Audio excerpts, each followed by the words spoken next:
Hello friends, welcome to you success.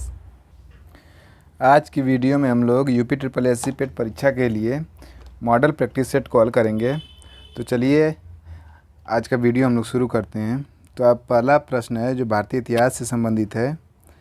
प्रश्न number 1 है, कुषाण वंश का सबसे प्रसिद्ध शासक निम्नलिखित में से कौन था?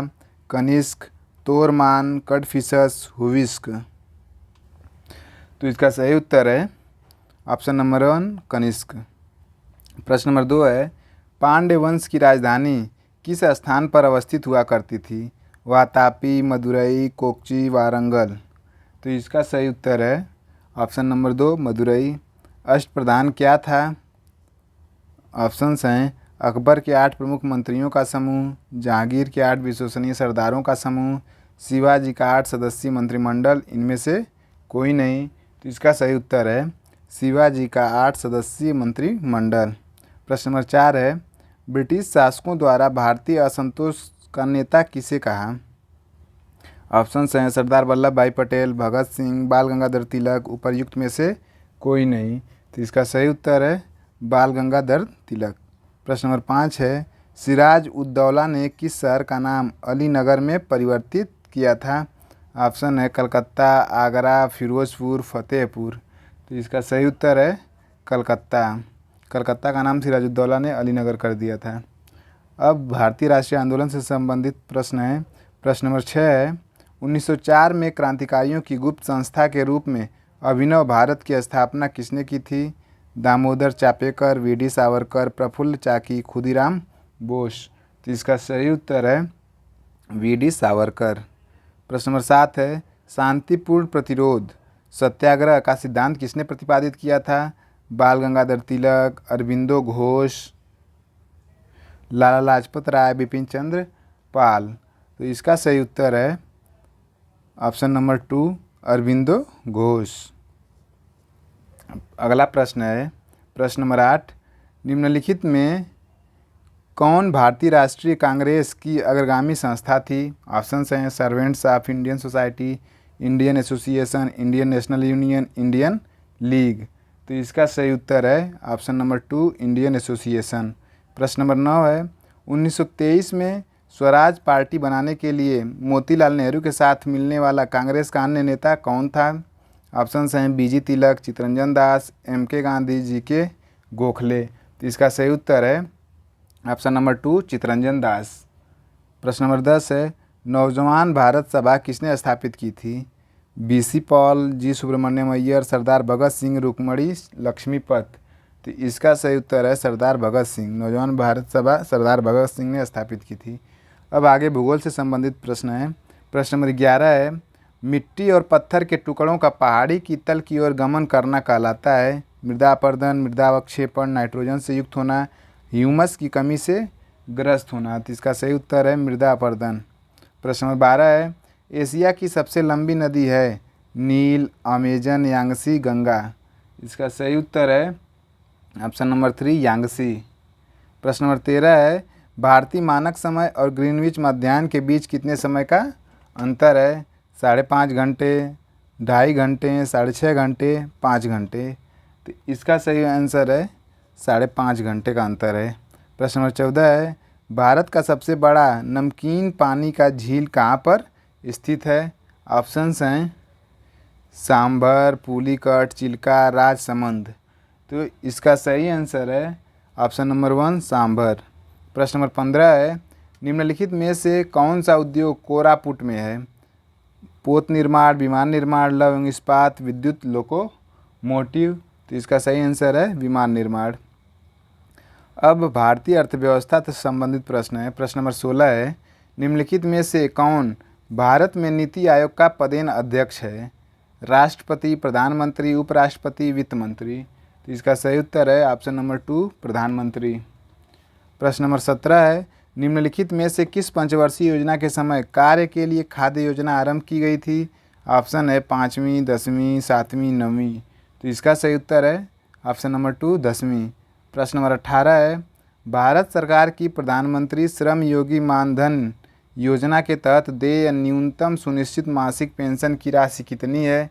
ऑप्शन 1 है 2,000 रुपये, ऑप्शन 2 है 1,000 रुपये, ऑप्शन 3 है 4,000 रुपये, ऑप्शन 4 है 3,000 रुपये। तो इसका सही उत्तर है ऑप्शन नंबर 4, 3,000 रुपये। प्रश्न नंबर 19 है भारत में विकसित होने वाला पहला आधुनिक उद्योग कौन सा था? लोहा एवं इस्पात उद्योग, सीमेंट उद्योग, कुटीर उद्योग, इंजीनियरिंग उद्योग। इसका सही उत्तर है लोहा एवं इस्पात उद्योग। प्रश्न नंबर 20 है भारत के भुगतान संतुलन को किसके द्वारा ठीक किया जा सकता है? ऑप्शन नंबर 1 है मुद्रा अवमूल्यन, ऑप्शन नंबर 2 है प्रबल निर्यात संवर्धन, ऑप्शन नंबर 3 है आयात प्रतिस्थापन, ऑप्शन नंबर 4 है उपर्युक्त सभी। तो इसका सही उत्तर है उपर्युक्त सभी। अब प्रश्न नंबर 21 है जो कि भारतीय संविधान एवं लोक प्रशासन से संबंधित विषय से है। प्रश्न नंबर 21 है हमारे संविधान का कौन सा अनुच्छेद संविधान में संशोधन की प्रक्रिया को निर्धारित करता है? अनुच्छेद 25, अनुच्छेद 124, अनुच्छेद 368, अनुच्छेद 123। तो इसका सही उत्तर है ऑप्शन नंबर 3 अनुच्छेद 368। प्रश्न नंबर 22 है संविधान की अष्टम अनुसूची में कितनी भाषाएं सूचीबद्ध हैं? Option number 1 22, 16, 8, 12। तो इसका सही उत्तर है ऑप्शन नंबर 1 22। प्रश्न नंबर 23 है दुनिया के निम्नलिखित में से किस देश से भारतीय संविधान में राज्य नीति के निर्देशक सिद्धांत की संकल्पना को अंगीकार किया गया है? Ireland, USA, Canada, Australia. तो इसका सही आंसर है आयरलैंड से। प्रश्न नंबर 24 है भारतीय संविधान की प्रस्तावना में निम्नलिखित में से किसका उल्लेख नहीं किया गया है? न्याय, भ्रातृत्व, वयस्क मताधिकार, स्थिति की समानता। तो इसका सही उत्तर है वयस्क मताधिकार। प्रश्न नंबर 25 है यदि कोई ग्राम पंचायत विघटित होती है तो कितनी अवधि के भीतर चुनाव करवाए जाते हैं? ऑप्शन नंबर 1 2.5 वर्ष, 1 वर्ष, 6 माह, 3 माह। इसका सही उत्तर है ऑप्शन नंबर 3 6 माह। अब सामान्य विज्ञान से संबंधित प्रश्न है। प्रश्न नंबर 26 है माइक्रोफोन एक उपकरण है जो रूपांतरित करता है ध्वनि सिग्नल को धारा सिग्नल में, धारा सिग्नल को ध्वनि सिग्नल में, ध्वनि सिग्नल को प्रकाश सिग्नल में, प्रकाश सिग्नल को ध्वनि सिग्नल में। तो इसका सही आंसर है ऑप्शन नंबर 1 ध्वनि सिग्नल को धारा सिग्नल में। प्रश्न नंबर 27 है मनुष्य को ध्वनि कंपन की अनुभूति किस आवृत्ति सीमा में होती है? 0 से 5 हर्ट्ज, 6 से 10 हर्ट्ज, 11 से 15 हर्ट्ज, 20 से 20,000 हर्ट्ज। इसका सही उत्तर है ऑप्शन नंबर 4 20 से 20,000 हर्ट्ज। अब अगला प्रश्न है प्रश्न नंबर 28 अमोनियम सल्फेट में मौजूद नाइट्रोजन का प्रतिशत है? तो ऑप्शन नंबर 1 है 27%, 25%, 30.5%, 18%। तो इसका सही उत्तर है ऑप्शन नंबर 1 27%। प्रश्न नंबर 29 है ग्रीन हाउस गैसों की अवधारणा किसकी थी? Joseph Fourier, Abdul Kalam, MS. Swaminathan, Rachel Carlson. तो इसका सही उत्तर है ऑप्शन नंबर 1 जोसेफ फ्यूरियर। प्रश्न नंबर 30 है तालाबों और कुओं में निम्नलिखित में से क्या डालने से मच्छरों को नियंत्रित करने में सहायता मिलती है? घोंघा, केकड़ा, डॉग फिश, गैम्बुसिया फिश। तो इसका सही उत्तर है ऑप्शन नंबर 4 गैम्बुसिया फिश। अब प्रारंभिक अंकगणित से संबंधित प्रश्न दिए हुए हैं। प्रश्न नंबर 31 है एक क्रिकेट मैच में सचिन, सौरभ और राहुल ने मिलकर 163 रनों का स्कोर किया। सौरभ और राहुल ने मिलकर सचिन के स्कोर के दोगुने से 4 रन अधिक स्कोर किए। सौरभ ने कुल कितने स्कोर किया? तो प्रश्न में दिया हुआ है सचिन प्लस सौरभ प्लस राहुल ने मिलकर 163 रनों के स्कोर किया बराबर 163। अब आगे दिया हुआ सौरभ और राहुल ने मिलकर सचिन के स्कोर के दोगुने से 4 रन अधिक बनाए। यदि सचिन का स्कोर x मान लें तो सौरभ और सचिन दोनों का स्कोर हो जाएगा दोगुने से 4 रन अधिक। तो x का दोगुना हो जाएगा 2x प्लस 4 बराबर 163। तो अब यहाँ से x का मान जब हम लोग निकालेंगे तो x बराबर आएगा 2x बराबर 2x और x 3x हो जाएगा। 3x बराबर इधर 4 जाकर माइनस हो जाएगा तो 159 आ जाएगा। तो यहाँ से x बराबर जब निकालेंगे तो ये आ जाएगा 53। तो सचिन का स्कोर आ जाएगा 53 और सौरभ और राहुल का स्कोर निर्धारित नहीं किया जा सकता क्योंकि दोनों का मिलाकर दिया हुआ है। तो दोनों को मिलाकर प्राप्त किया जा सकता है। दोनों ने कितने रन बनाए अलग अलग नहीं निकाला जा सकता। तो पूछ रहा है कि सौरभ ने कुल कितने स्कोर किया। तो सौरव का इसको नहीं निकाल सकते हैं, तो ऑप्शन नंबर 4 इसका सही हो जाएगा, निर्धारित नहीं किया जा सकता। प्रश्न नंबर 32 है, किसी परीक्षा में अमर उत्तीर्ण होने के अंक से 8% कम पाता है और मोहन उत्तीर्ण होने के अंक से 20% अधिक पाता है। यदि उन दोनों के अंकों के प्रतिशत का अंतर 14 है तो उत्तीर्ण होने का प्रतिशत क्या है? तो इस प्रश्न को हल करने के लिए हम लोग मानेंगे कि 100 नंबर पर मान लीजिए कि पास होने का अंक है या प्रतिशत है 100 अगर कोई 100 ला रहा है तो पास हो जा रहा है। तो एक कितने अमर उत्तीर्ण होने के अंक से 8% कम अंक पाता है, यानी कि ये मान लीजिए कि 92 नंबर पाया है। तो 92 नंबर जब ये पाया है और ये दूसरा है मोहन उत्तीर्ण होने के अंक से 20% अंक अधिक, यानी कि ये 20% अधिक यानी कि 120 पा जा रहा है। तो 120 पा जा रहा है और दिया है कि दोनों के अंकों के प्रतिशत का अंतर 14 है। तो दोनों के अंतर 14 दिया हुआ है, तो यहाँ पे जब अंतर हम लोग निकालेंगे तो ये अंतर आएगा 28 का। तो इसका मतलब है कि जब 100 दिया हुआ है तो अब जाके अंतर 100 अगर प्रतिशत होने का, जब 100 जो है उत्तीर्ण होने का प्रतिशत है तो अंतर जो आ रहा है 28% का आ रहा है और हमें दिया हुआ कि अंतर 14 लेकिन है। तो 28 पर ये प्रतिशत पास होने का प्रतिशत 100% है। तो ये जब 14 हो जाएगा, 14 अंतर पे जब निकालेंगे तो ये हो जाएगा 100/28 गुणे 14, ये 14 दूना 28, 2 से काटेंगे ये आ जाएगा 50। तो 50%, तो इसका आंसर आ जाएगा 50%। तो जो उत्तीर्ण होने का प्रतिशत है कितना है? 50%। अब अगला है प्रश्न नंबर 33, 4 अंकों की वह सबसे बड़ी संख्या क्या होगी जो 88 से पूर्णतः विभाजित होगी? तो इसको हल करने के लिए हम लोग सबसे पहले 4 अंकों की सबसे बड़ी संख्या पूछ रहा है, तो 4 अंकों की सबसे बड़ी संख्या पढ़ ले लेंगे। तो 4 अंकों की सबसे बड़ी संख्या 9999 होगी। अब इसको 88 से डिवाइड करेंगे। जब इसे 88 से डिवाइड करेंगे तो ये एक बार पहले जाएगा, ये 88 हो जाएगा, ये 11 बच जाएगा, 119 हो जाएगा। फिर एक बार ले जाएंगे तो ये फिर 88 में जाएगा और यहाँ पे अब बच जाएगा 3, 9 में से 8 जाएगा 1, 11 में से 8 जाएगा 3, 31, फिर 9 उतारेंगे तो 319 हो जाएगा। 319 को 3 बार ले जाएंगे तो ये आ जाएगा 264।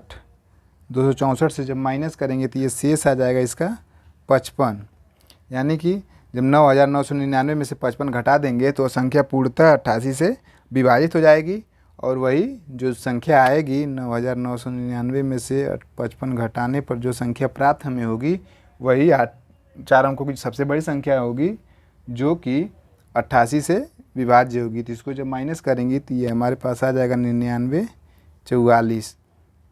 तो इसका सही आंसर हो जाएगा 9944, ऑप्शन नंबर 2 इसका सही आंसर होगा। अगला है प्रश्न नंबर 34। प्रश्न नंबर 34 दिया हुआ है, 3 क्रमागत सम संख्याओं का योग 252 है, सबसे छोटी और सबसे बड़ी संख्या का योग क्या होगा? जब 3 क्रमागत सम संख्याएं दिया हुआ है तो अगर एक सम संख्या x होगी तो एक x + 2 होगी और एक x - 2 होगी। इस तरह 3 क्रमागत सम संख्याओं को मानेंगे। अब दिया हुआ है कि इन तीनों का योग 252 है, तो x - 2 + x + 2 बराबर 252। तो ये +2 - 2 कैंसिल हो जाएगा तो ये आ जाएगा 3x बराबर 252। तो x बराबर आ जाएगा 252 में 3 से डिवाइड कर देंगे तो ये आ जाएगा 84। तो x बराबर 84। तो एक संख्या आ जाएगी 84 और एक आ जाएगी 86 और एक इस 84 में से 2 माइनस हो जाएगी तो ये आ जाएगी 82। तो 86 और 82 और 84 3 क्रमागत संख्याएं आ गई। पूछ रहा है कि सबसे छोटी और सबसे बड़ी संख्या का योग, तो सबसे छोटी है 82, सबसे बड़ी है 86, इन दोनों का योग पूछ रहा है। तो इन दोनों को ऐड जब करेंगे तो ये आ जाएगा 6 2 8 8 8 16 168, इसलिए ऑप्शन 3 सही आंसर होगा 168। अब अगला प्रश्न है प्रश्न नंबर 35। प्रश्न नंबर 35 दिया अंडर रूट पूरा है 2, फिर है क्यूब रूट है 4, फिर है 2, फिर क्यूब रूट है 4, फिर 2 है, फिर क्यूब रूट है 4। इस प्रश्न को हल करने के लिए हम पूरे इस समीकरण को मान लेंगे कि x बराबर इतना है। तो अब इन दोनों पक्षों का योग स्क्वायर जब करेंगे तो ये आएगा x स्क्वायर बराबर, एक बार रूट हट जाएगा तो ये बच जाएगा 2, ये है क्यूब रूट है, फिर 4 है, फिर ये 2 क्यूब, ये फिर यहाँ पे ये 2 हो जाएगा। इस तरह से ये डॉट डॉट डॉट आ जाएगा।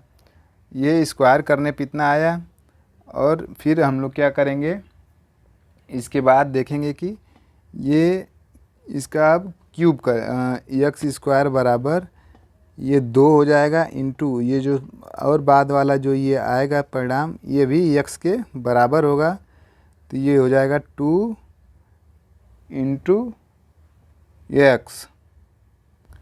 तो इसको जब हल करेंगे तो एक्स स्क्वायर बराबर हो जाएगा, ये है क्यूब, ये 4, डॉट डॉट डॉट आएगा। अब इसका क्या करेंगे, एक्स बराबर 2 इंटू ये हो जाएगा क्यूब, ये 4 इंटू एक्स हो जाएगा। अब इसका क्या करेंगे, एक बार फिर से अब क्यूब कर देंगे।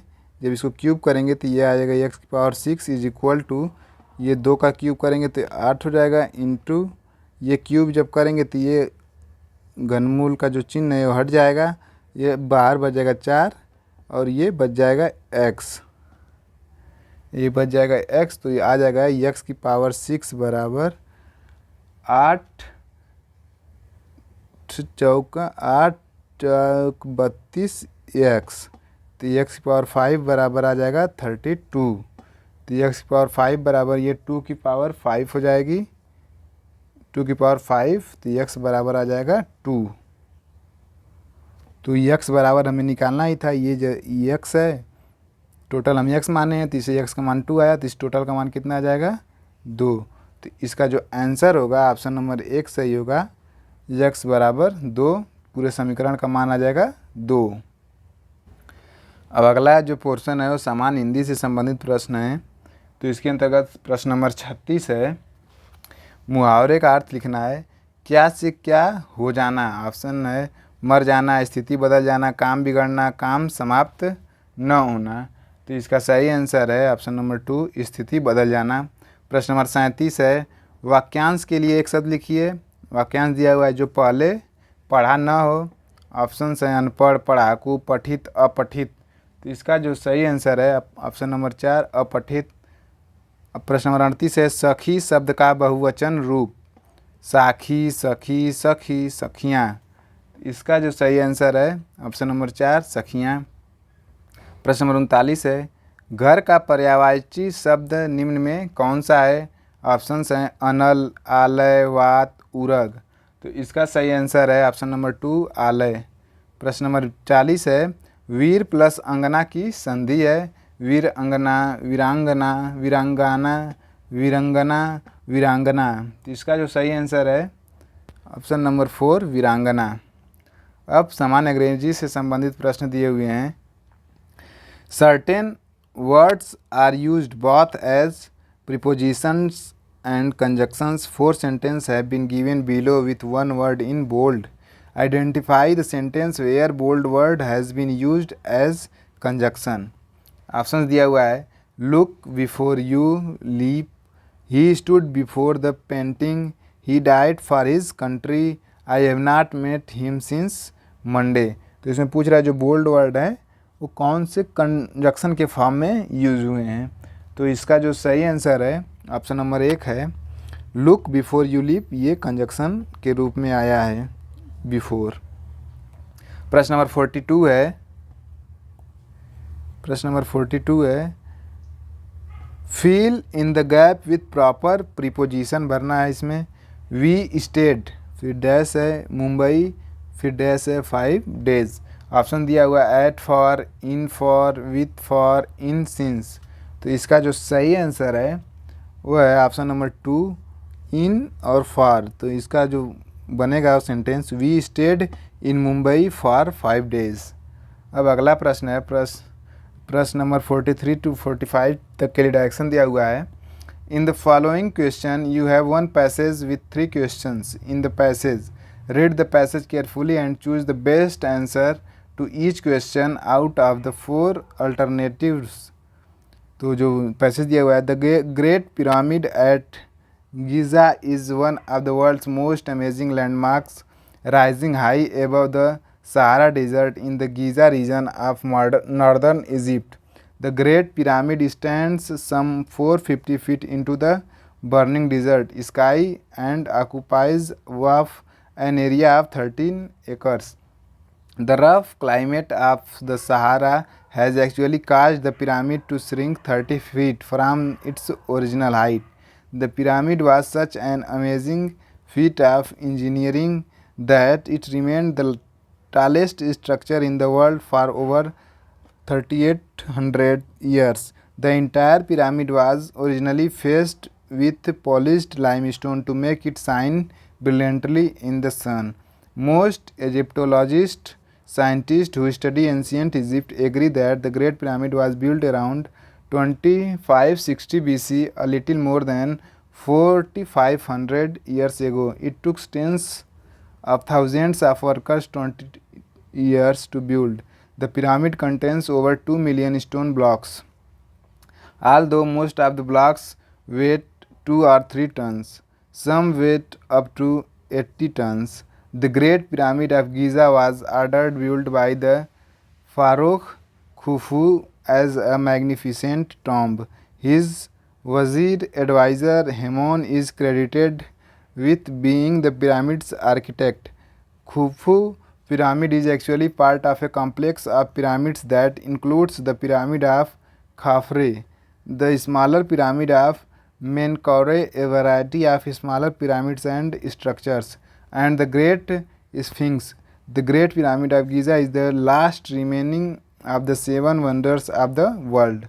अब प्रश्न नंबर 43 दिया हुआ है, Which of these does not house the Great Pyramid? Giza, Southern Egypt, Northern Egypt, Sahara Desert।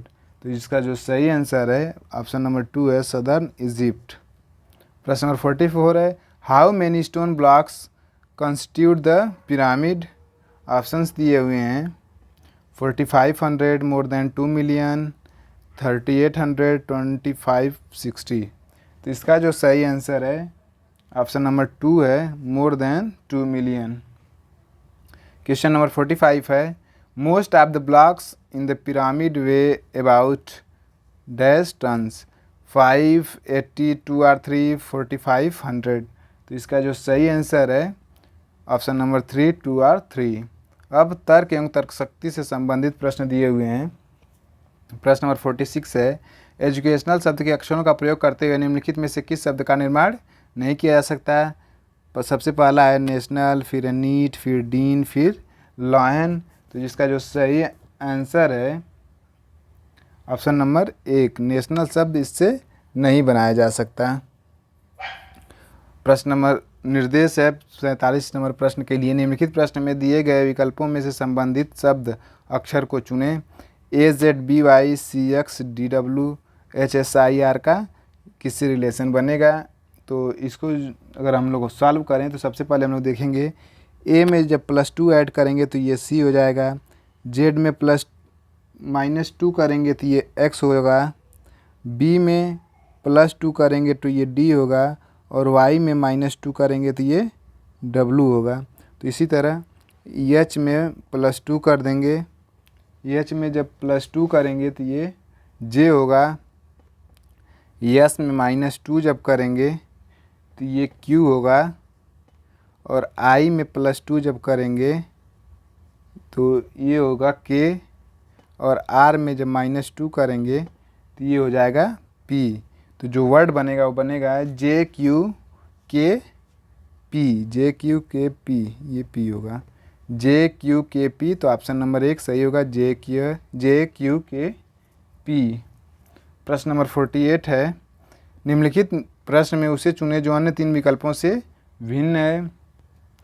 तो सबसे पहला है MONJK, फिर है ACAZV, GMRGS, METEI।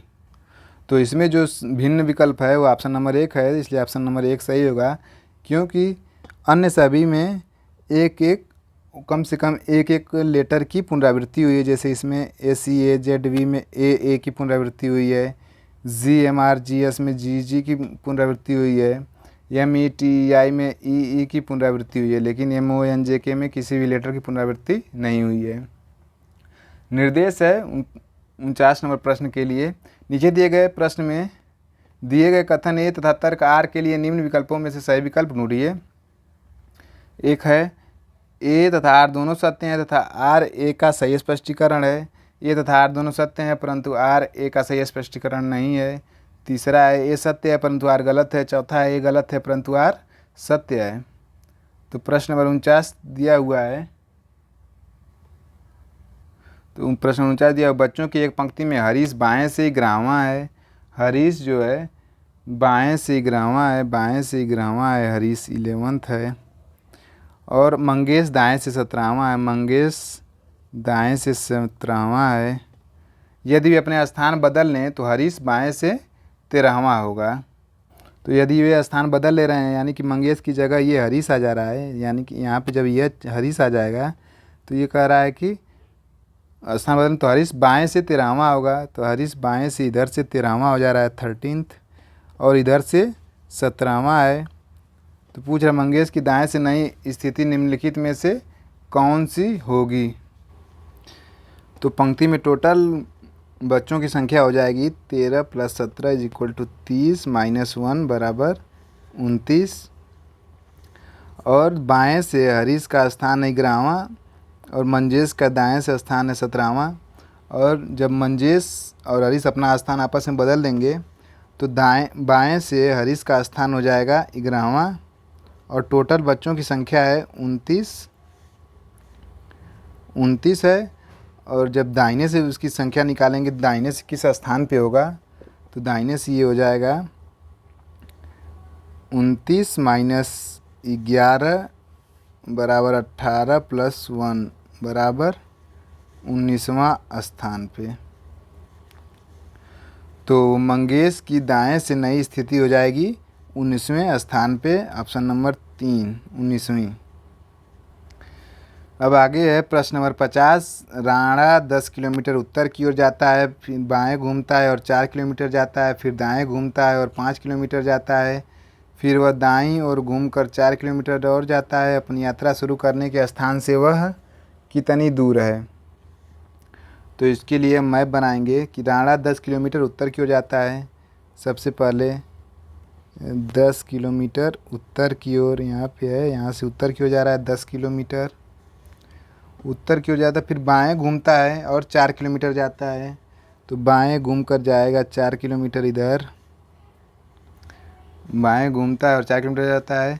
और फिर दाएं घूमता है और 5 किलोमीटर जाता है, फिर दाएं घूम रहा है और 5 किलोमीटर जा रहा है। फिर वह दाईं ओर घूमकर 4 किलोमीटर और जाता है, फिर दाईं ओर घूमकर 4 किलोमीटर और जाता है। अपनी यात्रा शुरू करने के स्थान से वह कितनी दूर है, तो ये फिर इसी सीध में आ गया और ये टोटल इसके बीच की दूरी है 5 किलोमीटर। पहले चला 10 किलोमीटर, फिर चला 5 किलोमीटर, टोटल दूरी हो गई 15 किलोमीटर। तो इसका सही आंसर हो जाएगा ऑप्शन नंबर 3 15 किलोमीटर। अब आगे है प्रश्न नंबर 51, करेंट अफेयर्स से संबंधित प्रश्नों से प्रश्न है। प्रश्न नंबर 51 है, किस राज्य सरकार ने गोधन न्याय योजना शुरू की है। झारखंड, उत्तर प्रदेश, मध्य प्रदेश, केरल। तो इसका सही उत्तर है झारखंड। प्रश्न नंबर 52 है, भारत के किस राज्य में 2025 तक दुनिया का सबसे बड़ा रामायण मंदिर बनाया जाएगा। उत्तर प्रदेश, बिहार, हरियाणा, राजस्थान। तो इसका सही उत्तर है बिहार में। प्रश्न नंबर 53 है, इकोनॉमिस्ट इंटेलिजेंस यूनिट के ग्लोबल लाइवेबिलिटी इंडेक्स 2023 में कौन सा शहर शीर्ष पर है। Copenhagen, Vienna, Melbourne, Sydney. तो इसका सही उत्तर है ऑप्शन नंबर 2 वियना। अगला प्रश्न है प्रश्न नंबर 54, भारत में सबसे अधिक सूक्ष्म उधार लेने वाला राज्य कौन सा बन गया है? झारखंड, तमिलनाडु, राजस्थान, बिहार। तो इसका सही उत्तर है ऑप्शन नंबर 4 बिहार। प्रश्न नंबर 55 है, ग्लोबल स्टार्टअप इकोसिस्टम रिपोर्ट 2023 में बेंगलुरु को कौन से स्थान पर रहा है? 24वां, 45वां, 20वां, 15वां। तो इसका सही उत्तर है ऑप्शन नंबर 3 20वां। प्रश्न नंबर 56 है, भारत ने किसे हराकर पहला ACC women T20 emerging Asia cup 2023 जीता है? बांग्लादेश, पाकिस्तान, श्रीलंका, नेपाल। तो इसका सही उत्तर है ऑप्शन नंबर 1 बांग्लादेश। प्रश्न नंबर 57 है, 200 अंतर्राष्ट्रीय मैच खेलने वाले पहले पुरुष फुटबॉलर कौन बने हैं? Lionel Messi, Neymar, Kylian Mbappe, Cristiano Ronaldo. तो इसका सही उत्तर है ऑप्शन नंबर 4 क्रिस्टियानो रोनाल्डो। प्रश्न नंबर 58 है, ट्विटर पर 2.5 करोड़ फॉलोअर वाले देश के पहले मुख्यमंत्री कौन बने हैं? पेमा खांडू, मनोहर लाल खट्टर, योगी आदित्यनाथ, अशोक गहलोत। तो इसका सही उत्तर है ऑप्शन नंबर 3 योगी आदित्यनाथ। प्रश्न नंबर 59 है, अमेरिकी कांग्रेस के संयुक्त सत्र को 2 बार संबोधित करने वाले पहले भारतीय प्रधानमंत्री कौन है? नरेंद्र मोदी, HD देवगौड़ा, मनमोहन सिंह, 1 और 2 दोनों। तो इसका सही उत्तर है ऑप्शन नंबर 1 नरेंद्र मोदी। प्रश्न नंबर 60 है, ग्लोबल जेंडर गैप इंडेक्स 2023 में भारत कौन से स्थान पर रहा है? 135वें, 127वें, 148वें, 139वें। तो इसका सही उत्तर है ऑप्शन नंबर 2 127वें। अब सामान्य जागरूकता से संबंधित प्रश्न है।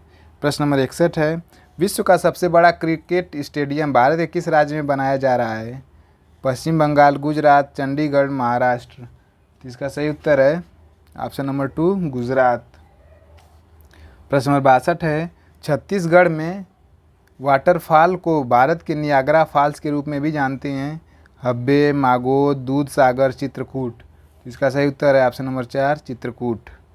प्रश्न नंबर 63 है, भारत के संविधान के अनुच्छेद के तहत संसद के सदन की बैठक शुरू करने के लिए गणपूर्ति की संख्या सदन की कुल संख्या का 10वां हिस्सा है? तो ऑप्शन है 101, 100, 102, 103। तो इसका सही आंसर है आर्टिकल 100। प्रश्न नंबर 64 है, द ऑडेसिटी ऑफ होप पुस्तक किसने लिखी है? Bill Clinton, George Bush, Barack Obama, Bill Gates. तो इसका सही उत्तर है ऑप्शन नंबर 3 बराक ओबामा। प्रश्न नंबर 65 है, नृत्य रूप डांडिया का संबंध किससे है? गणेश चतुर्थी, नवरात्रि, ओणम, बिहू। तो इसका सही उत्तर है ऑप्शन नंबर 2 नवरात्रि। अगला है प्रश्न नंबर 66, निम्नलिखित खेलों में से कौन सा खेल देवधर ट्रॉफी से संबंधित है? Golf, hockey, cricket, football. तो इसका सही उत्तर है ऑप्शन नंबर 3 क्रिकेट। प्रश्न नंबर 67 है, निम्नलिखित में से हिंदुस्तानी शास्त्रीय संगीत का प्रसिद्ध घराना शैलियाँ कौन सा विकल्प नहीं है? पटियाला घराना, मेवाती घराना, ग्वालियर घराना, रजवाड़ी घराना। तो इसका सही उत्तर है ऑप्शन नंबर 4 रजवाड़ी घराना। प्रश्न नंबर 68 है, भारतीय मूल की सुप्रसिद्ध अंतरिक्ष यात्री सुनीता विलियम्स ने अंतरिक्ष में रिकॉर्ड कितने दिन बिताए थे? 150, 175, 195, 200। इसका सही आंसर है ऑप्शन नंबर 3 195 दिन। प्रश्न नंबर 69 है, चिपको आंदोलन निम्नलिखित में से किससे संबंधित है? सार्वजनिक जीवन में पारदर्शिता, संतुलित विकास, पेड़ को कटने से बचाने के लिए वन रोपण। तो इसका सही उत्तर है ऑप्शन नंबर 3 पेड़ों को कटने से बचाने के लिए। प्रश्न नंबर 70 है, भूमि क्षेत्रफल के हिसाब से दुनिया का 7वां सबसे बड़ा देश कौन सा है? Argentina, Australia, Brazil, India. तो इसका सही उत्तर है ऑप्शन नंबर 4 इंडिया। अब अपठित हिंदी गद्यांश का विवेचन और विश्लेषण से संबंधित प्रश्न है। निर्देश 71 से 75 तक के प्रश्नों के लिए नीचे दिए गए गद्यांश को पढ़िए और निम्नलिखित प्रश्नों के सही उत्तर का चयन कीजिए। समय का दिव्य रथ हर किसी के द्वार पर आता है। कुछ लोग नींद में आलस में पड़े रहकर उसके रथ की घरघराहट को नहीं सुन पाते हैं और करवट बदलकर पुनः सो जाते हैं। कुछ लोग होते हैं जो तुरंत द्वार खोलकर समय का स्वागत करते हैं, उसे पहचान कर उसका कहा स्वीकारते हैं। समय ऐसे ही सौभाग्यशालियों की झोली में वरदान के फूल डालकर आगे बढ़ जाता है, किंतु जो अभागे उसे पहचान नहीं पाते और करवट बदलकर सोए रहते हैं या उसके प्रति उदासीनता व्यक्त करते हैं, समय का रथ चक्र उन्हें कुचल कर आगे बढ़ जाता है। विद्यार्थी जीवन के लिए तो समय सर्वाधिक महत्वपूर्ण है। उसका हर पल हीरे मोती सा कीमती होता है। यही कारण है कि समय का सदुपयोग करने वाले सफलता के आसमान में भ्रमण करते हैं और समय को बर्बाद करने वाले होनहार बुद्धिमान युवक भी बुरी तरह असफल हो जाते हैं। तो प्रश्न नंबर 71 है, जीवन में असफलता का मुंह कौन देखते हैं? जो समय को व्यर्थ करते हैं, उसका सम्मान नहीं करते हैं, जो अवसरों की बाट जोहते रहते हैं, जो श्रम करने की योजनाएं बनाते रहते हैं, जो भाग्य को सर्वोपरि मानते हैं। तो इसका सही आंसर है ऑप्शन नंबर 1, जो समय को व्यर्थ करते हैं, उसका सम्मान नहीं करते हैं। प्रश्न नंबर 72 है, गद्यांश का उपयुक्त शीर्षक होगा समय की गति, सफलता की कसौटी, भाग्य और दुर्भाग्य का बरखा जब कृषि सुखाने। तो इसका सही उत्तर है ऑप्शन नंबर 1, समय की गति। प्रश्न नंबर 73 है, सफलता के आसमान में कौन भ्रमण करता है?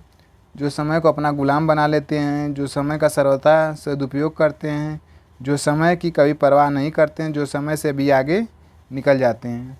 तो इसका सही उत्तर है ऑप्शन नंबर 2, जो समय का सर्वदा सदुपयोग करते हैं। प्रश्न नंबर 74 है, समय का रथ चक्र किन्हें कुचल कर आगे निकल जाता है? ऑप्शंस हैं, जो केवल भाग्य और नियति पर भरोसा करते हैं, जो होनहार होने के कारण समय को अनदेखा करते हैं, जो समय की दस्तक सुनकर भी उदासीन बने रहते हैं, सोए रहते हैं, जो समय की उपयोगिता से ज़्यादा अपना श्रम साधना को महत्व देते हैं। तो इसका सही उत्तर है ऑप्शन नंबर 3, जो समय की दस्तक सुनकर भी उदासीन बने रहते हैं, सोए रहते हैं। प्रश्न नंबर 75 है, समय का रथ किनकी झोली में वरदान के फूल डालकर आगे निकल जाता है? जो बुद्धिमान और होनहार समय को महत्व नहीं देते हैं, जो आलस्य करके सोए रहते हैं, जो आज के कार्य को कल पर टाल देते हैं, जो समय के रथ की आवाज़ से द्वार खोलकर उसका स्वागत करते हैं। तो इसका सही आंसर है ऑप्शन नंबर 4, जो समय के रथ की आवाज़ से द्वार खोलकर उसका स्वागत करते हैं। निर्देश 76 से 80 तक के प्रश्नों के लिए नीचे दिए गए गद्यांश को पढ़िए तथा निम्नलिखित प्रश्नों के सही उत्तर का चयन कीजिए। विज्ञान ने वरदान के रूप में मानव जाति की अपार सेवा की है। वैज्ञानिक आविष्कारों ने आज असंभव को भी संभव बना दिया है। तेज गति से उड़ने वाले वायुयानों ने विश्व को एक परिधि में समेटकर छोटी इकाई बना दिया है। मनुष्य विज्ञान के कारण ही आकाश में गरुड़ की तरह द्रुत गति से विचरण कर सकता है, समुद्र की छाती को चीर कर उसे लांघ सकता है, अंधेरे में प्रकाश का आलोक बिखेर सकता है। कंप्यूटर, रॉकेट, दूरदर्शन, चलचित्र, दूरभाष, मोबाइल और ऐसे ही न जाने कितने आश्चर्यजनक अद्भुत उपकरणों तथा यंत्रों से मनुष्य ने सर्वत्र अपना साम्राज्य स्थापित कर लिया है। चिकित्सा के क्षेत्र में भी विज्ञान वरदान सिद्ध हुआ है। शिक्षा, कृषि, यातायात, उद्योग, मनोरंजन आदि समस्त क्षेत्रों में विज्ञान ने अपना लोहा मनवाया है, जड़ बन गया है। मानवता को नष्ट विनष्ट करने वाले अणु अस्त्र अब मानव जाति के लिए बड़ा संकट बन रहे हैं। संपूर्ण विनाश की दस्तक भी विज्ञान ही दे रहा है। प्रश्न नंबर 76 है, विज्ञान से मनुष्य और मनुष्यता को क्या खतरे हैं? मनुष्य के बेरोजगार हो जाने का खतरा, मनुष्य को हताश, निराश और अकर्मण्य बना देने का खतरा, मानवता के विनाशक अणु अस्त्रों के निर्माण का खतरा, मानवता से नैतिकता और आस्था के अंत का खतरा। तो इसका सही उत्तर है ऑप्शन नंबर 3, मानवता के विनाशक अणु अस्त्रों के निर्माण का खतरा। प्रश्न नंबर 77 है, गद्यांश का सटीक एवं उपयुक्त शीर्षक क्या होना चाहिए? विज्ञान के चमत्कार, विज्ञान के उपकार, विज्ञान वरदान भी, अभिशाप भी, विज्ञान एक विलक्षण उपलब्धि। तो इसका सही उत्तर है ऑप्शन नंबर 3, विज्ञान वरदान भी, अभिशाप भी। प्रश्न नंबर 78 है, विज्ञान क्यों वरदान सिद्ध हुआ है? क्योंकि उसने प्रकृति पर विजय प्राप्त कर ली है, क्योंकि उसने मनुष्य को ईश्वर से ऊपर सिद्ध कर दिया है, क्योंकि विज्ञान ने आस्था के सभी स्तंभ गिरा दिए हैं, क्योंकि वैज्ञानिक आविष्कारों ने असंभव को भी संभव बना दिया है। इसका सही आंसर है क्योंकि वैज्ञानिक आविष्कारों ने असंभव को भी संभव बना दिया है। प्रश्न नंबर 79 है, गद्यांश का मूल संदेश क्या है? विज्ञान की उपलब्धियों पर अर्थ करना, विज्ञान के खतरों से अवगत कराना, विज्ञान को नए भारत की वास्तविक शक्ति सिद्ध करना, विज्ञान के वरदायी और अभिशप्त बनाने वाले रूपों को उजागर करना। इसका सही उत्तर है ऑप्शन नंबर 4, विज्ञान के वरदायी और अभिशप्त बनाने वाले रूपों को उजागर करना। प्रश्न नंबर 80 है, नए नए उपकरणों और यंत्रों के आविष्कार से मनुष्य ने क्या कर दिया है? दुनिया को अपनी शक्ति का गुलाम बना लिया है, विज्ञान को कुछ भी कर सकने वाला अनुशासन बना दिया है, मृत्यु पर विजय प्राप्त कर ली है, मनुष्य ने सर्वत्र अपना साम्राज्य स्थापित कर दिया है। इसका सही उत्तर है ऑप्शन नंबर 4, मनुष्य ने सर्वत्र अपना साम्राज्य स्थापित कर दिया है। अब ग्राफ की व्याख्या एवं विश्लेषण से संबंधित प्रश्न है। निर्देश 81 से 85 तक के प्रश्नों के लिए। इन प्रश्नों के उत्तर देने के लिए नीचे दिए गए बार ग्राफ का ध्यान से अध्ययन कीजिए। 5 छात्रों को भौतिकी और रसायन में मिले अंक हैं, दिया हुआ है। छात्र हैं PQRST और अंक मिले हुए हैं, इधर दिया हुआ है भौतिकी और रसायन का। तो प्रश्न नंबर 81 है, यश को रसायन में मिले अंक सभी छात्रों को रसायन में मिले कुल अंकों का कितना प्रतिशत है। तो यश को रसायन में मिला अंक, यश को रसायन में 120 अंक मिले हैं और सभी छात्रों को मिला हुआ है, टी को मिला हुआ है 60, आर को मिला हुआ है 100 और क्यू को मिला हुआ है 110 और पी को मिला हुआ है 90। तो सभी छात्रों को रसायन में मिला अंक निकालेंगे जब, तो उसके लिए 90 + 110 + 100 + 120 + 60, जब सभी को ऐड करेंगे तो ये आ जाएगा 480। तो सभी छात्रों को रसायन में कितना अंक मिला हुआ है 480 और यश को रसायन में मिला हुआ है 120। तो पूछ रहा है कि यश को रसायन में मिले अंक सभी छात्रों को रसायन में मिले कुल अंकों का कितना प्रतिशत है। तो इसका निकालने के लिए हो जाएगा 120/480 × 100। जब इसको सॉल्व करेंगे तो ये कट जाएगा 4 से, ये 4, ये 25 बराबर 25%। तो इसका सही आंसर हो जाएगा 25। ऑप्शन नंबर 1 सही आंसर है। प्रश्न नंबर 82 है, टी को भौतिकी में मिले अंकों को मूल अंकों से 14% बढ़ा दिया जाए तो उसका भौतिकी में नया प्रतिशत लगभग कितना होगा यदि भौतिकी में अधिकतम अंक 140 थे। तो टी को भौतिकी में देखें कितना अंक मिला हुआ है, टी को भौतिकी में मिला हुआ है 50 अंक। टी को भौतिकी में मिला हुआ है 50 अंक, टी को भौतिकी में मिला हुआ है 50 अंक। अब बोल रहा है कि 14% और बढ़ा दिया जाए, तो 50 का 14% जब निकालेंगे तो ये आ जाएगा 50 दूना 100, 2 7 7 आ जाएगा। तो उसका नया अंक हो जाएगा 50 + 7 बराबर 57। तो पूछ रहा है नया अंक कितना प्रतिशत होगा यदि अधिकतम अंक भौतिकी का 140 है तो उसके प्राप्तांक हो जा रहे हैं 57। 57/140 × 100। जब इसको सॉल्व करेंगे हम लोग तो ये आ जाएगा बराबर 40.7। 40.7 ये आ जाएगा बराबर, इसको लिख सकते हैं लगभग 41%। तो ऑप्शन नंबर 4 सही हो जाएगा 41। प्रश्न नंबर 83 है, दी गई जानकारी के अनुसार वाक्य को सही बनाने के लिए रिक्त स्थान भरिए। टी को दोनों विषयों में मिलकर प्राप्त कुल अंक मिले अंकों से अधिक हैं। तो देखेंगे कि टी को दोनों विषयों में कुल कितने अंक प्राप्त हुए हैं। तो टी है, एक में उसे 60 अंक मिला हुआ है, एक में 50 मिला हुआ है, तो दोनों को मिलाकर उसके अंक हो जाएंगे 50 + 60 बराबर 110। अब देखेंगे क्यू को रसायन में कितना मिला हुआ है। क्यू को रसायन में मिला हुआ है 110, क्यू को रसायन में मिला हुआ है 110। आर को भौतिकी में कितना मिला हुआ है, आर को भौतिकी में मिला हुआ है 80, आर को भौतिकी में मिला हुआ है 80। एस को रसायन में मिला हुआ है, एस को रसायन में मिला हुआ है 120 और पी को भौतिकी में मिला हुआ है, पी को भौतिकी में मिला हुआ है 130।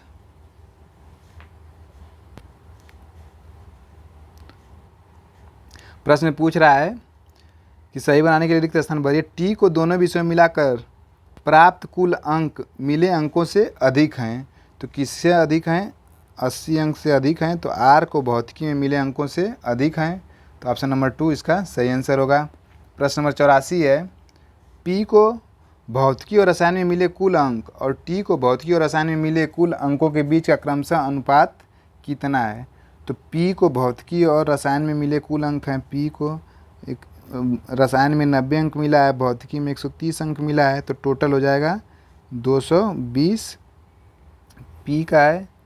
और टी को भौतिकी और रसायन में कुल अंक कितना मिले हैं, टी को भौतिकी और रसायन में टी को भौतिकी में 50 और रसायन में 60, तो दोनों को मिला के हो जाएगा 110।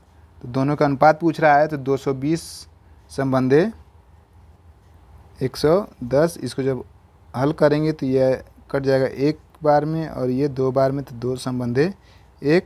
तो इसका सही आंसर हो जाएगा ऑप्शन नंबर 4, 2 संबंधे 1। प्रश्न नंबर 85 है, Q और S को मिलाकर रसायन में मिले कुल अंक और P और R को मिलाकर भौतिकी में मिले कुल अंकों के बीच का क्रमशः अनुपात।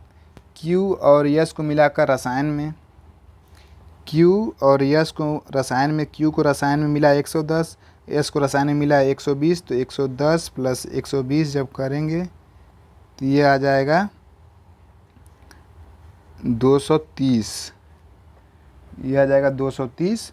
और P और R को मिलाकर भौतिकी में, P और R को मिलाकर भौतिकी में, P को भौतिकी में 130, R को भौतिकी में मिला है 80, तो 80 प्लस 130 जब करेंगे, 80 प्लस 130 जब करेंगे तो ये आ जाएगा 210। और जब इसका अनुपात निकालेंगे तो 230 संबंधे 210, ये 0 0 कैंसिल हो जाएगा, तो आ जाएगा अनुपात 23 संबंधे 21। तो ऑप्शन नंबर 2 इसका सही होगा, 23 संबंधे 21। अब निर्देश है 86 से 90 तक के प्रश्नों के लिए। नीचे दिए गए प्रश्नों के उत्तर देने के लिए इस ग्राफ का ध्यानपूर्वक अध्ययन कीजिए। एक वर्ष में विभिन्न संस्थानों में अलग अलग हावी वर्ग में दाखिला लेने वाली लड़कियों की संख्या है। हावी दिया हुआ है चित्रकारी, सिलाई और नृत्य। दाखिला लेने वाली लड़कियों की संख्या इधर दी हुई है। संस्था A, B, C, D, E। प्रश्न नंबर 86 है, संस्था A और C में मिलकर चित्रकारी में दाखिला लेने वाली लड़कियों की कुल संख्या का संस्था C और E में मिलकर सिलाई में दाखिला लेने वाली लड़कियों की संख्या से क्रमशः अनुपात है। तो A और C में मिलकर चित्रकारी में दाखिला लेने वाली लड़कियों की कुल संख्या, A और C में चित्रकारी में, तो चित्रकारी वाला जो है ये इस तरह का बना हुआ है, उसमें चित्रकारी है। तो A और C का चित्रकारी, तो A का चित्रकारी में है 250 और C के चित्रकारी में है 150, तो 250 प्लस 150 इसको ऐड जब करेंगे तो ये आ जाएगा 400। अब है C और E में मिलकर, C और E में मिलकर सिलाई में दाखिला लेने वाले लड़कियों की संख्या पूछ रहा है।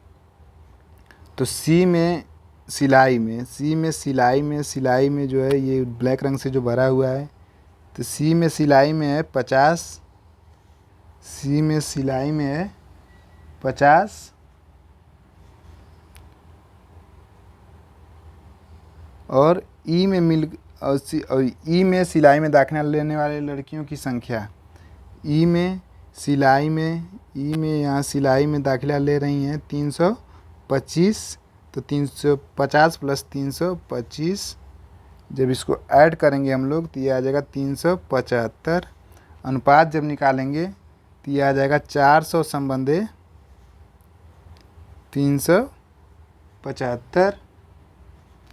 जब इसको सॉल्व करेंगे हम लोग तो ये आ जाएगा 25 से कैंसिल करेंगे, तो 400 में जब 25 से डिवाइड करेंगे तो ये आ जाएगा 16, ये आ जाएगा 375 में जो डिवाइड करेंगे तो ये आ जाएगा 25 से 15, तो 16 संबंधे 15, तो इसका अनुपात आ जाएगा 16 संबंधे 15। तो किसी ऑप्शन में नहीं दिया हुआ है तो कोई भी ऑप्शन इसमें सही नहीं है, तो इसका सही आंसर हो जाएगा 16 संबंधे 15। अब आगे है प्रश्न नंबर 87 दिया हुआ है, संस्था B में दाखिला लेने वाली लड़कियों की संख्या सभी संस्थाओं में मिलकर सिलाई में दाखिला लेने वाली लड़कियों की कुल संख्या का लगभग कितना प्रतिशत है। तो संस्था बी में दाखिला लेने वाली लड़कियों की संख्या निकालेंगे। ये बी है, बी में दाखिला लेने वाली लड़कियों की संख्या पहले है 225 चित्रकारी में है, 250 सिलाई में है और नृत्य में 200। तो 200 पहले ये है 225 प्लस 250 प्लस 200, तो ये जब तीनों को ऐड करेंगे तो ये आ जाएगा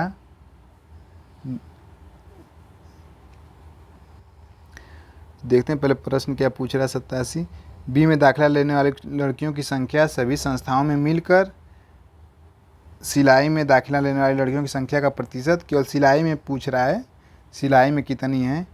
तो सिलाई में बी में जो है सिलाई में टोटल संख्या है, बी में सिलाई के लिए सिलाई में जो ब्लैक से है ये वाला सिलाई ने तो 250 है टोटल। तो सिलाई में जो दाखिला ले रही हैं बी में 250, 250 और पूछ करा सभी संस्थाओं में सिलाई में जो लड़कियां दाखिला ले रही हैं तो सभी संस्थाओं में। तो ए में जो सिलाई में दाखिला ले रही हैं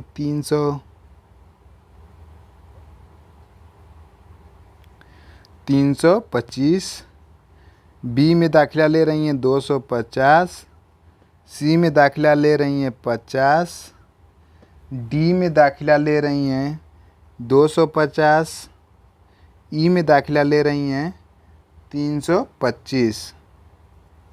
इन जब सभी को ऐड करेंगे 325 प्लस 250 प्लस 50 प्लस 250 प्लस 350 सभी को ऐड करेंगे तो ये आ जाएगा 1200। तो प्रतिशत पूछ रहा है तो बी में है 250 और टोटल हो जा रही है 1200। तो जब इसका प्रतिशत निकालेंगे तो हो जाएगा 250 बटा 1200 इंटू 100। जब इसको सॉल्व करेंगे तो ये करीब आ जाएगा 20.8 बराबर 21%, लगभग 21%। तो ऑप्शन नंबर 2 सही आंसर होगा 21%। प्रश्न नंबर 88 है सभी संस्थाओं में मिलकर चित्रकारी, सिलाई और नृत्य में दाखिला लेने वाली लड़कियों की कुल संख्या का क्रमशः अनुपात क्या है।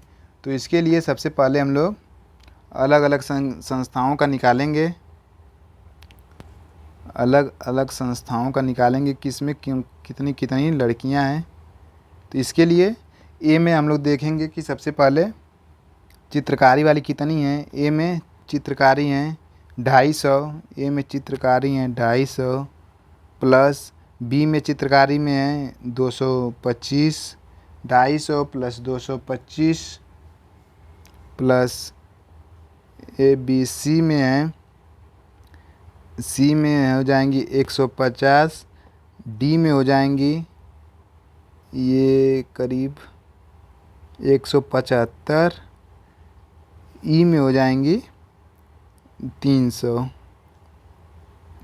तो इन सबको जब ऐड करेंगे तो चित्रकारी की टोटल लड़कियों की संख्या निकल जाएगी। तो इसको हम लोग ऐड करते हैं तो चित्रकारी में टोटल संख्या आ जाएगी 1100। इस तरह सिलाई का निकालेंगे तो सिलाई का ए में है 350, 325 और उसके बाद बी में हो जाएगा 250, सी में हो जाएगा 50, डी में भी हो जाएगा 250, ई में होगा 325। तो इसको जब ऐड करेंगे टोटल तो ये टोटल सिलाई में लड़कियों की संख्या आ जाएगी 1200। और इसी तरह नृत्य का निकालेंगे 150, 200, 75, 400, 350। तो नृत्य में टोटल संख्या आ जाएगी, सभी को ऐड करेंगे तो 1175। अब तीनों में अनुपात पूछा है तो तीनों में अनुपात निकालने के लिए सभी को 25-25 से डिवाइड कर देंगे। तो 1100 में 25 से डिवाइड करेंगे तो 44, इसको जब डिवाइड करेंगे तो 48 1200 को, और 1175 को 25 से डिवाइड करेंगे तो ये 47 आ जाएगा। तो अनुपात आ जाएगा 44 संबंधे 48 संबंधे 47, 44 संबंधे 48 संबंधे 47। तो इसका सही आंसर हो जाएगा ऑप्शन नंबर 1 44 संबंधे 48 संबंधे 47। अब प्रश्न नंबर 89 है संस्था ए में नृत्य में दाखिला लेने वाली लड़कियों की संख्या इसी संस्था में सभी हावी वर्ग में दाखिला लेने वाली लड़कियों की कुल संख्या का कितना प्रतिशत है। तो ए में देखेंगे नृत्य में, ए में नृत्य में दाखिला लेने वाली लड़कियों की संख्या है 150 और टोटल लड़कियों की संख्या हो जाएगी चित्रकारी में 250, सिलाई में 325 और नृत्य में हो जाएगी 150। तो 250 प्लस 325 प्लस 150 सभी को ऐड करेंगे तो टोटल आ जाएगा 725। और चित्रकारी में ये नृत्य में पूछ रहा है कि इसका प्रतिशत कितना होगा टोटल का। तो नृत्य में है 150, टोटल है 725। तो प्रतिशत निकालने के लिए 150 बट्टा 725 इंटू 100। जब इसको सॉल्व करेंगे हम लोग तो ये आ जाएगा 20.69%। 20.69%। देखेंगे किस विकल्प में है 20.69%। तो 20.69% है ऑप्शन नंबर 4 में। तो 89 का ऑप्शन नंबर 4 सही होगा। प्रश्न नंबर 90 है, सभी संस्थाओं में मिलकर चित्रकारी में दाखिला लेने वाली लड़कियों की कुल संख्या कितनी है। तो इसके पहले के प्रश्न को हल करने के लिए हम लोगों ने सभी को ऐड किया था। तो चित्रकारी में हमें कुल लड़कियों की कुल संख्या प्राप्त हुई थी 1100, ऑप्शन नंबर 4। तो इसकी सही उत्तर होगा ऑप्शन नंबर 4 1100। अब अगला है, तालिका की व्याख्या एवं विश्लेषण से संबंधित प्रश्न दिया हुआ है। निर्देश है 91 से 95 तक के प्रश्नों के लिए नीचे दी गई सारणी को ध्यान से पढ़िए और निम्नलिखित प्रश्नों के उत्तर दीजिए। एक परीक्षा में 5 विषयों में 5 छात्रों द्वारा प्राप्त अंक 5 विषयों में कुल अंक 200 हैं। ये दिया हुआ है। ये छात्र दिए हुए हैं ABCDE और विषय दिया हुआ है अंग्रेजी, गणित, इतिहास, भूगोल, विज्ञान। उसमें अलग अलग अंक दिए हुए हैं और प्राप्तांक ये सभी दिए हुए हैं और कुल अंक जो दिया 5 विषयों में कुल अंक 200 हैं। तो प्रश्न नंबर 91 है, B को अंग्रेजी और इतिहास में मिलाकर मिले कुल अंक E को अंग्रेजी में मिले अंकों का लगभग कितने प्रतिशत था। तो B को अंग्रेजी और इतिहास में B है ये, अंग्रेजी है ये और इतिहास है ये, यानी कि 170 और 150। 170 और 150 को जब ऐड करेंगे तो ये आएगा लगभग, तो ये आ जाएगा 320। और E को अंग्रेजी में मिले अंकों का लगभग कितने प्रतिशत था। तो E को अंग्रेजी में मिला हुआ है E को अंग्रेजी में मिला हुआ है 163। तो इसको मिला हुआ है टोटल 320 अंग्रेजी और इतिहास में मिलाकर B को। अब पूछ रहा है E के मिले अंकों का लगभग कितने प्रतिशत था। तो E को मिला हुआ है 163। तो 325 बट्टा 163 गुणे 100। इसको जब सॉल्व करेंगे तो ये 196 के समथिंग आएगा। तो हमारा ऑप्शन क्या क्या दिया हुआ है 150, 100, 200, 250। तो 196 जो है कि 200 के निकटतम है, इसलिए ऑप्शन नंबर 3 इसका सही आंसर होगा। प्रश्न नंबर 92 है, C को इतिहास में मिले अंक A को भूगोल में मिले अंक का लगभग कितना प्रतिशत है। C को इतिहास में मिला हुआ है 132। C को इतिहास में मिला हुआ है 132 और A को भूगोल में मिला हुआ है 90 नंबर। 132 और इसको मिला हुआ है 90 नंबर। तो पूछ रहा है C को इतिहास में मिले अंक A को भूगोल में मिले अंक का लगभग कितने प्रतिशत है। तो इसका जब हम लोग निकालेंगे तो हो जाएगा 132 बट्टा 90 इंटू 100। इसको सॉल्व करेंगे तो ये लगभग आ जाएगा 150%। तो इसका सही उत्तर हो जाएगा ऑप्शन नंबर 4 150%। प्रश्न नंबर 93 है, उनमें से अंग्रेजी, इतिहास और भूगोल में सर्वाधिक कुल अंक किसे मिले। तो इसके लिए सभी विद्यार्थियों का हम लोग अलग अलग ऐड करेंगे अंग्रेजी, इतिहास एवं भूगोल के नंबर। तो ABCD का ऑप्शन दिया हुआ है। तो अंग्रेजी, इतिहास और भूगोल का नंबर ऐड करेंगे। अंग्रेजी इस पर सब इरेज कर देते हैं तो स्पष्ट समझ में आएगा।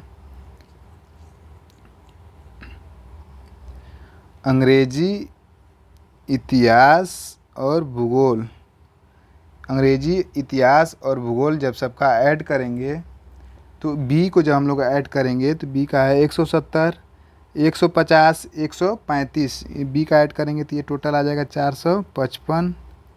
और E का जब ऐड करेंगे 163, 136, 124 तो ये आएगा 423।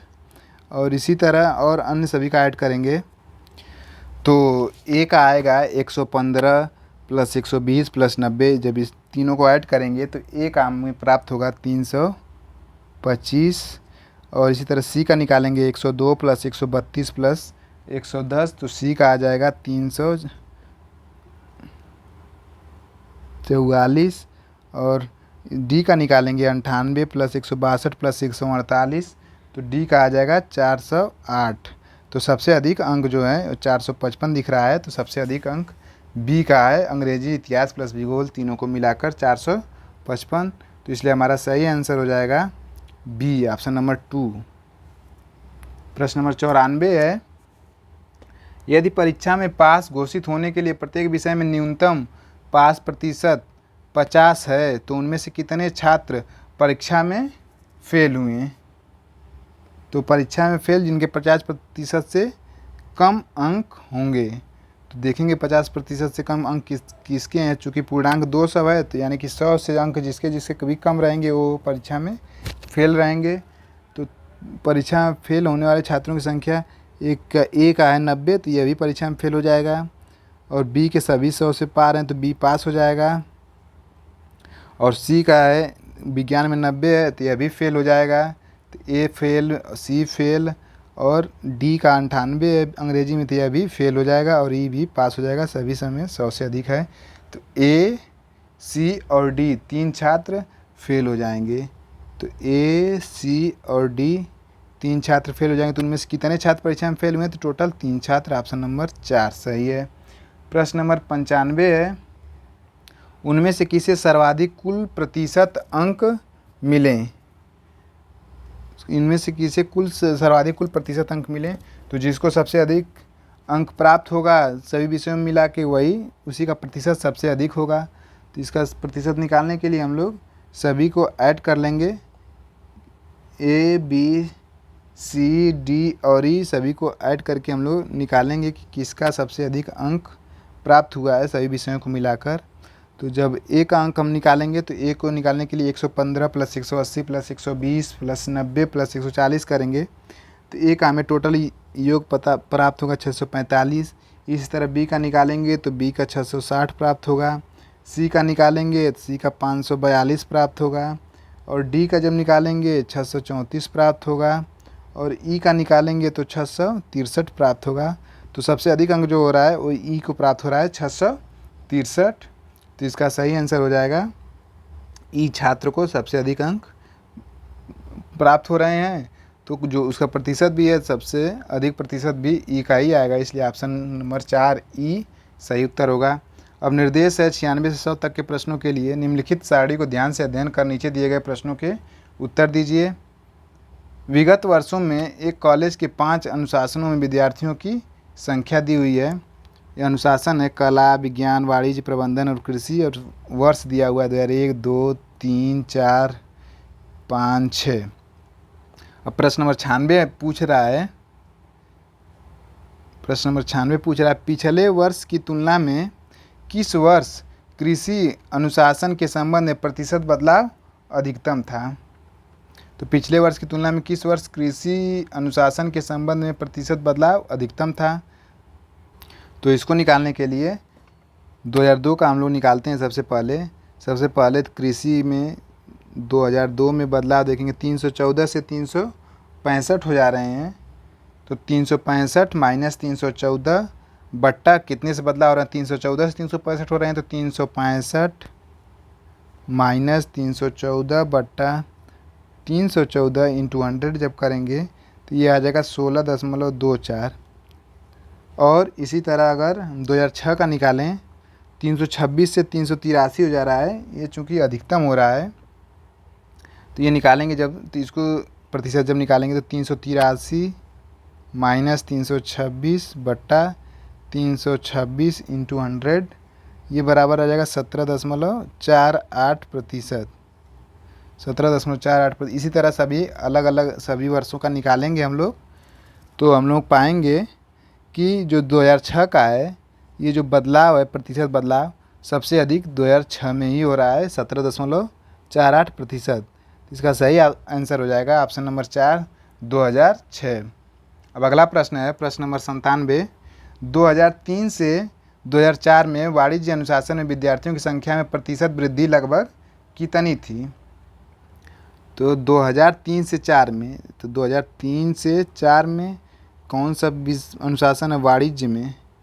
वाणिज्य में 2003 में 265, 2004 में 290, तो 265 से 290 हो जा रहा है। तो ये 25 की वृद्धि हो रही है। कितने से वृद्धि हो रही है? 265 से। तो 25/265 गुणे 100। जब इसको सॉल्व करेंगे हम लोग तो ये आ जाएगा 9। तो इसका सही 9% लगभग। तो जो इसका सही आंसर होगा ऑप्शन नंबर 4, 9%। प्रश्न नंबर 98 है, किस वर्ष कला और विज्ञान में विद्यार्थियों की संख्या के बीच का अंतर ठीक 130 था? तो किस वर्ष पूछ रहा है अंतर ठीक 130 था? 2001, 2002, 2004, 2006। तो हम लोग निकालेंगे 30 अंतर निकालना है कला और विज्ञान में।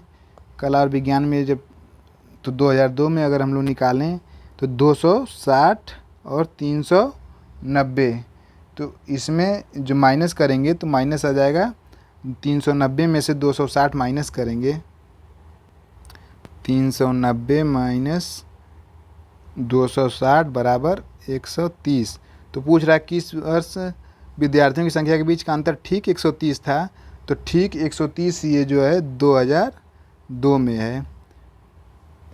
तो इसका जो आंसर हो जाएगा सही आंसर ऑप्शन नंबर 2, 2002।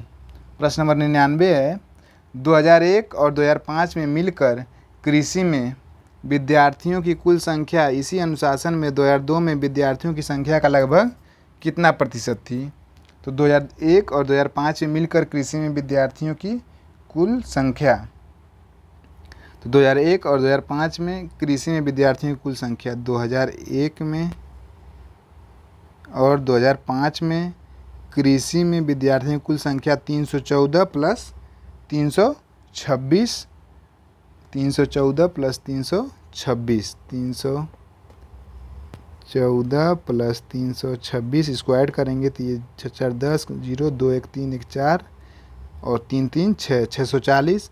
इसी विद्यार्थियों की कुल संख्या इतनी है 640 2001 और 2005 में कृषि में। इसी अनुशासन में 2002 में विद्यार्थियों की संख्या का लगभग कितने प्रतिशत थी?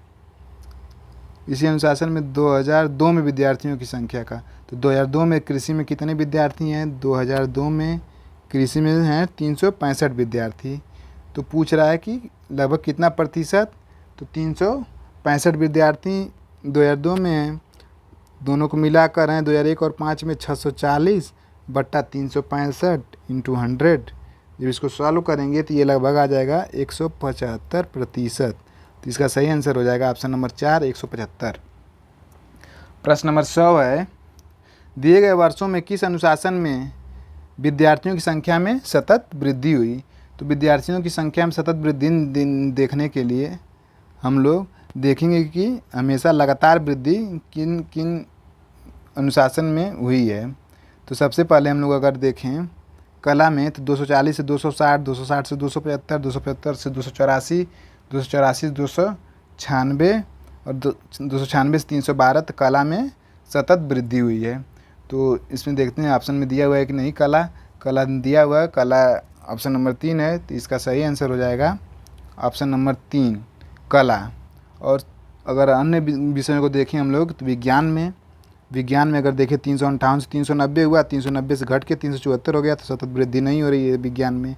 वाणिज्य में इसी तरह देखें 275 से 286, 286 से घटकर 265 हो जा रहा है, तो इसमें भी सतत वृद्धि नहीं हो रही है। अगर प्रबंधन में देखें तो 215 से 234, 234 से 269 यहाँ तक वृद्धि हुई, फिर 269 से 255 हो जा रहा है, तो इसमें भी सतत वृद्धि नहीं हो रही है। और कृषि में देखें तो 314 से 365, फिर 365 से घट कर 336 हो जा रहा है, तो इसमें भी सतत वृद्धि नहीं हो रही है। तो सतत वृद्धि केवल कला में हो रही है। तो इस प्रकार से इसका जो आंसर हो जाएगा कला हो जाएगा। तो आज का ये प्रैक्टिस सेट यहीं पे समाप्त होता है। आशा करता हूँ आप लोगों को ये वीडियो पसंद आया होगा। धन्यवाद।